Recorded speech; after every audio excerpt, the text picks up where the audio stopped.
여러분 반갑습니다. 20년차 실전 주식 투자자이자 헤지펀드 콘트 PM으로 활동하고 있는 유튜브 주식으로 세상 이야기의 내레이터입니다. 제가 항상 입버릇처럼 달고 사는 말이 있죠? 바로 내 돈은 내가 지킨다. 그리고 결과보다는 과정과 의사결정의 퀄리티가 훨씬 중요하다는 겁니다. 자, 오늘은 이 철학을 바탕으로 아주 흥미로운 해설 자료를 하나 뜯어볼까 하는데요. 바로 2026 5월 21일 종가 기준으로 작성된 NH투자증권의 2026 하반기 글로벌 투자 전략 데이터입니다. 근거 없는 막연한 낙관론 이런 건 다 빼고 철저하게 확률과 기대값에 기반해서 우리 피 같은 돈을 지킬 실전 투자 프레임워크를 한번 제대로 세워보시죠. 오늘 우리가 짚어볼 전체적인 흐름입니다. 첫 번째, 시차의 경제학이라는 핵심 요약부터 시작해서요. 매크로 환경과 선거 확률, 미국 시장의 이익 퀄리티, 중국의 하드테크 부활, 한국의 헬러와 웨이브 전략, 그리고 마지막으로 우리 자본을 지키는 랩업까지 순서대로 쭉쭉 넘어가 보겠습니다. 자, 첫 번째 섹션입니다. 하반기 시장을 관통하는 가장 중요한 핵심 개념인 시차의 경제학에 대해 본격적으로 들어가 보겠습니다. 2026년 하반기인 지금 우리가 스스로에게 아주 직설적으로 던져야 할 질문이 하나 있습니다. 아니, AI 시대가 온 건 확실한데 주식시장은 왜 이렇게 물가 불안이니 뭐니 하면서 요동치는 걸까? 이거죠. 스마트한 투자자라면 이런 겉으로 보이는 시장의 노이즈에 휩쓸릴 게 아니라 이 변동성 뒤에 숨어있는 진짜 구조적 원인을 파헤쳐야 합니다. 그 대답은 아주 간단명료합니다. 바로 시차의 경제학 때문이에요.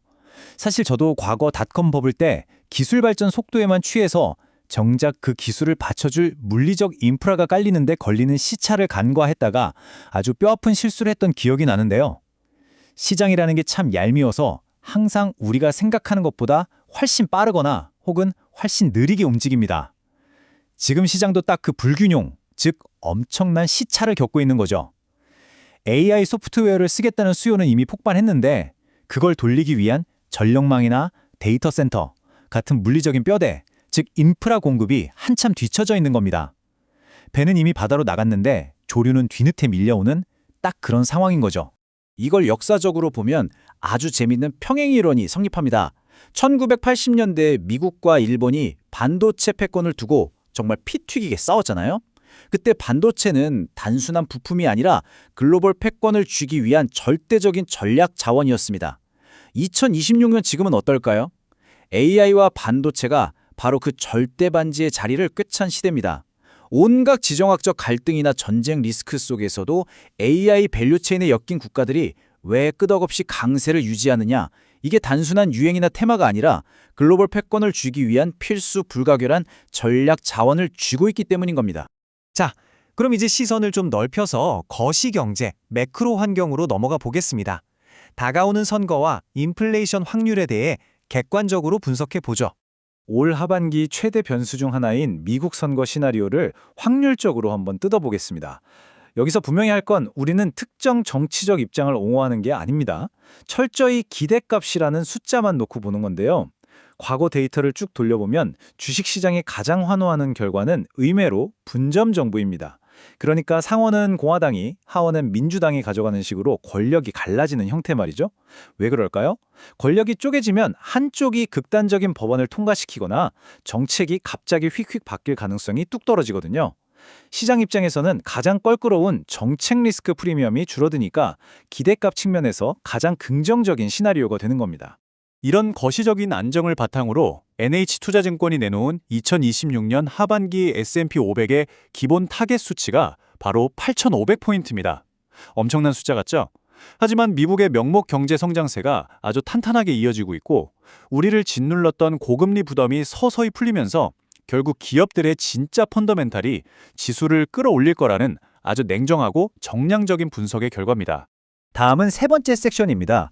거시경제를 넘어 미국 기업들의 실제 이익 퀄리티와 AI 병목 현상에 대해 돋보기를 들이대 보겠습니다. 지금 미국 증시는 아주 극단적인 두 가지 힘이 팽팽하게 줄다리기를 하고 있습니다. 한쪽에서는 인플레이션과 전력 부족이라는 멜트다운 리스크가 짓누르고 있는데 다른 한쪽에서는 기업 실적의 멜트업이 시장의 멱살을 잡고 끌어올리고 있죠. 거시 환경이 팍팍한데도 불구하고 놀랍게도 2026년 하반기 들어 S&P 500 기업들의 주당 순이익 전망치는 두 자릿수로 껑충 뛰면서 말 그대로 실적이 폭발하는 멜트업 국면에 진입했습니다. 결국 주식은 기업의 이익 퀄리티가 결정한다는 걸 보여주는 아주 전형적인 펀더멘털 당세인 셈이죠. 자, 그럼 이 실적 폭발, 즉 멜트업을 주도하는 진짜 주인공이 누구냐? AI 생태계가 덩치를 키울수록 구조적으로 무조건 부족해질 수밖에 없는 6가지 필수 자원입니다. 바로 반도체, 전력, 장비, 보안, 물, 그리고 데이터 센터죠. 제가 20년간 실전 투자를 하면서 얻은 정말 중요한 진리가 하나 있는데요. 가격을 마음대로 쥐락펴락할 수 있는 권력, 이 가격 결정력은 언제나 희소한 자원, 즉 부족한 쪽으로 이동한다는 겁니다. 지금 AI 산업에서 이 병목 자원을 틀어지고 있는 기업들에게 어마어마한 실적 상향 모멘텀이 몰리는 건 너무나 당연한 이치입니다. 그렇다면 스마트머니, 즉 기관 투자자들의 데이터는 정확히 어디를 찍고 있을까요? 확실하게 비중을 실어라, 오버웨이트 하라고 외치는 섹터는 단연 반도체와 전력 인프라입니다. AI 투자는 계속 늘어나는데 발전소 짓고 전력망 까는 데는 물리적인 시간이 엄청 오래 걸리잖아요. 이 긴 리드타임 때문에 공급 부족이 만성화되면서 확실하게 가격 상승 압력을 받고 있는 곳이죠.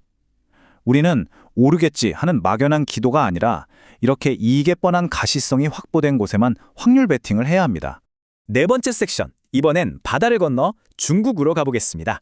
제조업 강국으로서의 중국을 재발견해보는 시간입니다. 우리가 중국 시장을 볼 때 정치적인 편견이나 감정은 싹 걷어내고 오직 차가운 퀀트 렌즈, 구조적인 데이터로만 접근해야 합니다. 데이터가 말해주는 지금 중국의 팩트는 명확합니다. 이미 전기차나 태양광 같은 신경제 비중이 전통적인 구경제를 완전히 압도해버렸어요. 중국 정부가 15차 5개년 계획을 밀어붙이면서 국가 주도의 서버레인 AI를 구축하고 있고 여기에 필요한 에너지 저장 장치나 전력망 설비 같은 하드 테크놀로지를 전 세계로 폭발적으로 수출하고 있죠. 이런 중국의 제조업 고도화 사이클은 우리가 철저히 선별만 잘한다면 특정 섹터에서 아주 짭짤한 기대 수익률을 챙길 수 있는 분명한 기회입니다. 자, 이제 5번째 섹션입니다. 돌고 돌아 드디어 우리의 안방, 한국 시장으로 왔습니다. 여기서 써먹을 실전 전략인 HALO와 WAV 전략을 살펴보죠. 한국 시장 공략의 첫 번째 핵심 키워드는 바로 HLO입니다. 좀 생소하실 텐데 쉽게 말해서 덩치 큰 실물 자산이면서 새로운 기술이 나와도 쉽게 낡거나 도태되지 않는 굳건한 자산을 뜻합니다. 지금 전 세계가 전력 부족, 인프라 부족으로 난리잖아요. AI 생태계가 굴러가려면 이 거대하고 물리적인 뼈대가 무조건 있어야 하거든요. 그래서 이 HLO 자산들은 아주 방어적이면서도 동시에 어마어마한 수익성까지 챙길 수 있는 최고의 투자처가 됩니다. 그럼 이걸 한국 증시에 어떻게 적용하느냐? 우리는 포트폴리오를 2개의 바퀴로 굴려야 합니다. 한쪽 바퀴는 방금 말씀드린 글로벌 인프라 병목을 뚫어주는 헬로우 그룹입니다. 반도체, 전력기기, 원전 같은 묵직한 애들이죠. 그리고 다른 한쪽 바퀴는 웨이브 전략인데요. 이건 자산 가격 상승에 따른 부의 효과나 정책적인 수혜를 입고 톡톡 튀어오를 하이엔드 소비 및 정책 민감 업종들입니다. 우주, 방산, 백화점, 바이오 등이 여기에 속하죠. 무거운 인프라 자산과 정책 수혜 자산, 이 두 톱니바퀴의 밸런스를 절묘하게 맞추는 게 하반기 한국 시장 리스크 관리의 핵심 프로세스입니다. 마지막 6번째 섹션입니다. 이 모든 분석을 종합해서 그래서 대체 내 소중한 자본을 어떻게 지키고 굴릴 것인지 랩업해 보겠습니다. 퀀트 투자를 하는 사람으로서 가장 중요하게 생각하는 게 바로 잠깐 지나가는 노이즈와 진짜 펀다멘탈을 구별해내는 능력입니다. 솔직히 하반기에 단기적인 파도는 칠 겁니다. 스페이스X 같은 초대형 IPO가 블랙홀처럼 수급을 빨아들이면서 대형 기술주들의 변동성이 커질 수도 있고 근원 개인소리 지출 같은 물가 지표가 튀면서 시장을 흔들 수도 있죠. 하지만 여러분, 이런 얄팍한 단기 리스크 너머를 보셔야 합니다. 2분기 이후로 갈수록 더 단단해지는 견고한 실적 모멘텀, 그리고 도저히 따라잡을 수 없는 구조적인 AI 기술 격차라는 거대하고 묵직한 상승 펀다멘털이 우리 뒤를 든든하게 받쳐주고 있으니까요. 자, 그럼 가장 실전적인 팁을 드릴게요. 당장 내 계좌에 담아볼 수 있는 구체적인 글로벌 ETF 타겟들입니다. 아주 직관적이고 깔끔하죠? 일단 SPY와 QQQ로 든든하게 시장 전체의 기초 펀더멘털을 깔고 갑니다. 여기에 AI 성장에 공격적으로 베팅하는 액티브 ETF인 CHAT, 반도체 풍기 현상의 최대 수혜주 SMH, 그리고 전력 병목 현상을 제대로 저격하는 AIFO를 양념처럼 섞어주는 겁니다. 언제 오를지 모르는 개별 종목 하나 붙잡고 막연하게 기도하는 것보다 이렇게 뻔히 보이는 구조적 흐름에 올라타는 ETF 조합이야말로 내도를 지키면서 불리는 아주 훌륭한 길잡이가 될 겁니다. 자, 2026년 하반기 스마트한 투자자로 살아남기 위한 3가지 행동 수칙을 요약해 드립니다. 첫째, 요행을 바라지 마세요. 결과를 예측하려 들지 말고 확률에 기반한 올바른 분석 과정에 닻을 내리셔야 합니다. 둘째, 가격을 쥐락펴락하는 AI의 절대 반지, 즉 병목 자산을 매수하십시오.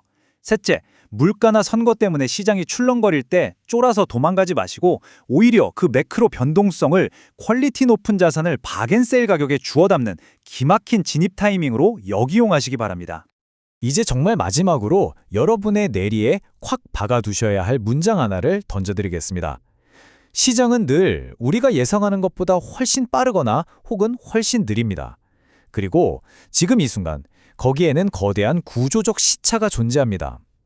참을성 있게 이 병목 자산의 지분을 꼭 쥐고 있는 사람만이 이 변동성 장세에서 살아남아 자본을 증식시킬 수 있습니다. 자, 그럼 여러분께 묻겠습니다. 지금 여러분의 계좌는 머지않아 들이닥칠 이 거대한 시차의 파도를 거뜬히 타넘을 만큼 단단한 병목 자산들로 제대로 채워져 있습니까? 치열하게 고민해 보시기 바랍니다. 지금까지 실전 투자자이자 주식으로 세상 이해하기의 내레이터였습니다. 고맙습니다.